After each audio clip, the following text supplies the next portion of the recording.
আমি একটা মেয়ে হয়ে বলতেছি, ছেলেরা আসলেই অনেক বেশি ভালোবাসে।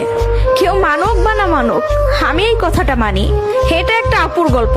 আপু আমাকে বলছিল, আমি যখন ইন্টার ফার্স্ট ইয়ারে পড়ি, একটা ছেলে আমার পিছনে সব সময় ঘুরঘুর করতো।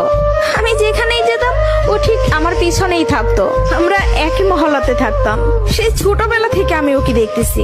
একটু জেদি, তবে কোনো মিথ্যা নেই ওর ভিতরে। ফলচাতুরি এসব কিছুই বুঝে না, আর অনেক চাপা স্বভাবের একজন মানুষ। কষ্ট হলেও মুখ থেকে কোনো কথা বের করে না। ওই যে একটা কথা আছে না, বুক ফাটে তো মুখ ফুটে না। এমনকি আমি যখন ওকে দাঁড় করাই বলতাম, কিছু বলবেন, ও বলতো না কিছু না। একদিন আমিও ওকে প্রপোজ করলাম আর বললাম, আপনাকে দিয়ে কিছু হবে না, আমি সারাটা জীবন আপনার সাথে থাকতে চাই, আপনার বউ হতে চাই আমি। কখনো দূরে সরাই দিবেন না তো?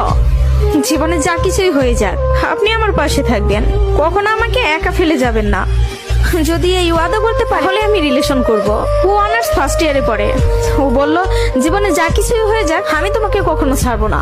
আমাদের সম্পর্কের বয়সটা যখন 2 বছর, তখন আমার বাসায় বিয়ের প্রেসার দেওয়া শুরু হয়ে গেল। ফ্যামিলি থেকে ছেলে খুঁজতেছে, সরকারি চাকরিওয়ালা, বিসিএস ক্যাডার। এসবের মধ্যে আমি ওর কথা বলতে ভয় পেতাম, কারণ ও এখনো পড়ালেখা করতেছে।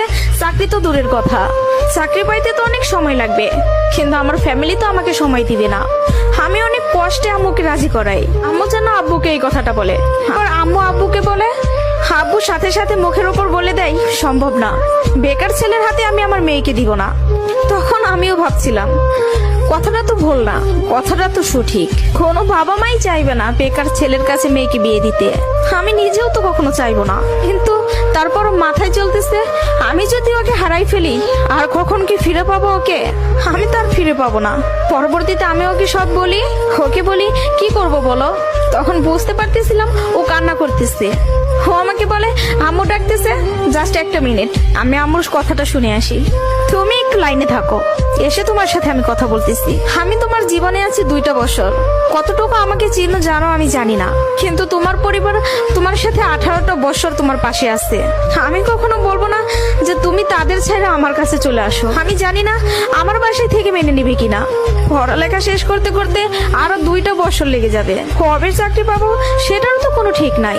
আমি যদি তোমাকে ভালো না রাখতে পারি, আমি তো নিজেকে কখনো মাফ করতে পারবো না। আমার কাছে তোমার হাসিটা অনেক দামি, তোমার যেটা ভালো মনে হবে তুমি সেটাই করো। তুমি যা বলবো আমি সেটাতেই রাজি। এসব কথা শোনার পরে, আর যাই হোক, একটা মেয়ে তার ভালোবাসার মানুষকে কখনো ছেড়ে যাইতে পারে না। আমি তখন একটা জিনিসই ভাবতেছিলাম, জীবনটা তো ছোট, আর আমি আমার এই ভালোবাসার মানুষটাকে হারাই ফেললে আমি নিজেই সারা জীবন আফসোস করব। এরকম কোনো ছেলে আর আমাকে ভালোবাসতে পারবে না, আমি ওকে ছাড়তে পারবো না। আমি বাসায় আবারও বুঝাই, তারা বুঝে না। তারপর আমি বাসা থেকে বের হয়ে যাই। বাসা থেকে বের হয়ে ওকে ফোন দেই আর বলি, আমাকে নিয়ে যাও। ও তাড়াহুড়া করে বাড়ি থেকে চলে আসলো। আমি বললাম, আমি তোমাকে বিয়ে করব। ও আমাকে বলে, আমি বলছি না তোমাকে, তুমি যা বলবো আমি তাতেই রাজি আছি।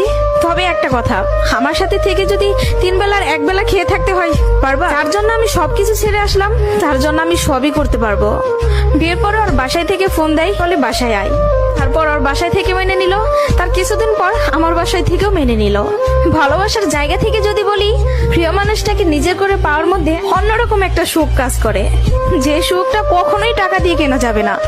আর যদি বলি প্রিয় মানুষটার কথা, আমি ভুল মানুষকে ভালোবাসি নাই, আমার মানুষটা সঠিক ছিল। সেই মানুষটা আমাকে বিন্দু পরিমাণে কষ্ট দেয় নাই। আমি সবসময় একটা কথা বলি, ভালোবাসা সুন্দর যদি মানুষটা সঠিক হয়। প্রিয় মানুষটা যখন নিজের হয়ে যায়, তখন এতটা শান্তি অনুভব হয় তা হয়তো বলে বোঝানো যাবে না। সুখে থাকতে, ভালো থাকতে টাকা পয়সার আমূল প্রয়োজন পড়ে না, যদি ভালোবাসার মানুষটা পাশে থাকে। কাউকে ধরলে হাতটা শক্ত